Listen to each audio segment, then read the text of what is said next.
اگر عورت کو اپنے شوہر کے بارے میں برائی کا علم ہو, کسی سے مشورہ لینے کے لیے بتائے, وہ تو ایک الگ بات ہے کہ بھئی یہ ایسے آدمی سے جو راز فاش نہ کرے, وہ تو ایک الگ چیز ہے. لیکن اس کو معاشرے میں ذلیل کرنے کا کوئی تک, بھئی خراب ہے تو آپ علیحدگی لے لیں اس سے, چپکے سے پتلی گلی سے نکل لیں. آپ بیوی آپ کی خراب ہے تو آپ آرام سے اس کو چھوڑ دیں, معاشرے میں ذلیل کرنے کی کوشش نہ کریں. حضرت عویمر عجلانی رضی اللہ تعالی عنہ نے اپنی بیوی کو زنا کرتے ہوئے اپنی آنکھوں سے دیکھا. صحیح بخاری کی حدیث ہے. نبی کے پاس آئے, یا رسول اللہ میری بیوی نے زنا کیا ہے.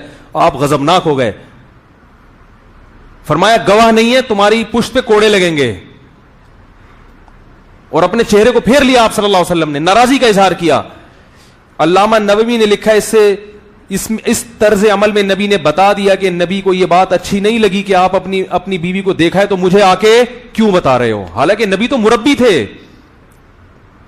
روحانی باپ تھے.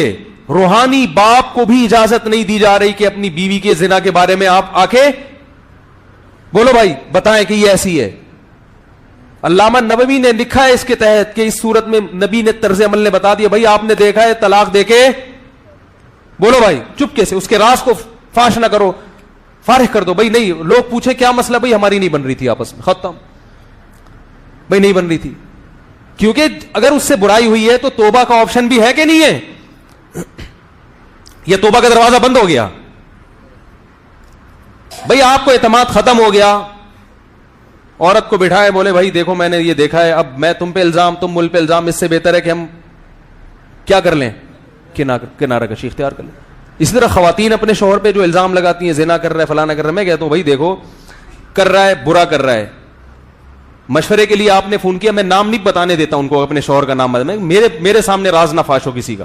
ہاں کوئی بہت بڑا فسادی ہو معاشرے میں, کچھ اس طرح کے کچھ لوگ ہوتے ہیں جو مذہبی رہنما بن کے لوگوں کو الو بنا رہے ہوتے ہیں اور بہت بڑے پیمانے پر ان کا فساد ہوتا ہے, وہ ایک الگ چیز ہے. وہ تو پھر داڑھی رکھ کے, ان کے تو داڑیاں انہوں نے جالی رکھی ہوئی ہوتی ہے نا, وہ تو معاشرے میں باقاعدہ فساد پھیلا رہے ہوتے ہیں. کوئی ایسا فسادی ہو تو وہ مشہور فسادی, وہ ایک الگ چیز ہے. تو میں ان سے کہتا ہوں کہ بھائی آپ نے اپنے شوہر کو اگر اس کنڈیشن میں دیکھا ہے, یا تو برداشت کرو یا اس سے طلاق کا بولو بھائی مطالبہ.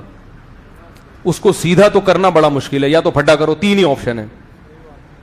میں کہتا ہوں یا تو پھڈا کرو, میاں سے پھڈا کرو, بھائی کیا کر رہا ہے بھائی تو, انسان کا بچہ بن, پھڈا کرو. کہہ نہیں پھڈا کریں تو وہ طلاق کی دھمکیاں دیتا ہے, اور یہ تو میاں تو اس قسم کے خراب ہوتے ہیں, وہ اتنے نیک تھوڑی ہوتے ہیں کہ ان کو سمجھائیں تو کہیں گے بیگم آپ کا بہت شکریہ, آئندہ بھی یہ نصیحت کا پروگرام چلتا رہے تو بہت اچھا ہے. تو میں نے کہا پھڈا کرو, گھر میں چیزیں اٹھا کے پٹکو, یہ تو کرنا ہے, یہ تمیز سے کون مانتا ہے آج کل.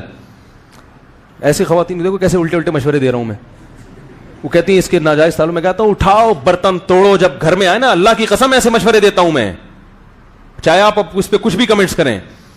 خاتون کہتی ہے میرا میاں کے غلط تعلقات ہے, میں کہتا ہوں توڑ دو گھر میں جتنے برتن ہیں, آئے گھر میں بولو اٹھا کے پھینکو, بولو یہ میں شریف زادی ہوں, بچوں پہ کیا اثر پڑے گا جب ان کو پتا چلے گا, یہ گھر میں برداشت نہیں ہوگا, توڑو پھوڑو, یہ کرو, ایسی کی تیسی روٹ کے چلی آؤ.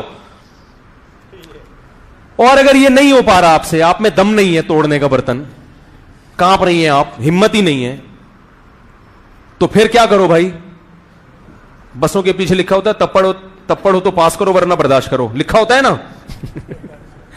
ٹرک پوری سڑک گھیر کے جا رہا ہوتا ہے, بڑے بڑے ٹرالر دیکھے ہم نے, پوری سڑک گھیر کے جا رہے ہوتے ہیں, نیچے بیچارہ رکشا والا جو ہے نا وہ ادھر سے کوشش کر رہا ہے, نکل نہیں رہا, تو اس نے پیچھے اور رکشے والے کو سڑانے کے لیے لکھا ہوتا ہے تپڑ ہے تو پاس کر ورنہ برداشت کر. کیونکہ جب تیرے میں تپڑ ہی نہیں ہے نکلنے کا تو پھر برداشت کر, اسی کے پیچھے خراما چلتا رہے آرام سے. تو میں ان خواتین سے کہتا ہوں یہ کرو, وہ کہہ رہی یہ نہیں کر سکتے ہم, تو میں کہتا ہوں یا تو برداشت کرو, نہیں ہو رہا ناقابل برداشت ہے تو طلاق لے کے علیحدگی. اس کے علاوہ آپ کے پاس کوئی آپشن نہیں, کیونکہ میں نے کہا اس کو ذلیل کرو گی, نقصان آپ کے بچوں کا ہوگا. نقصان کس کا ہوگا؟ ساری زندگی لوگ تانے دیں گے ان بچوں کا باپ ایسے تھا. بیٹیوں کا تو اور بڑا نقصان ہوتا ہے, ان کے رشتوں میں پرابلم ہوتی ہے, اور کوئی آپشن نہیں ہے. تو اعتدال کی راہ سے ہم کیا ہو گئے میرے بھائی,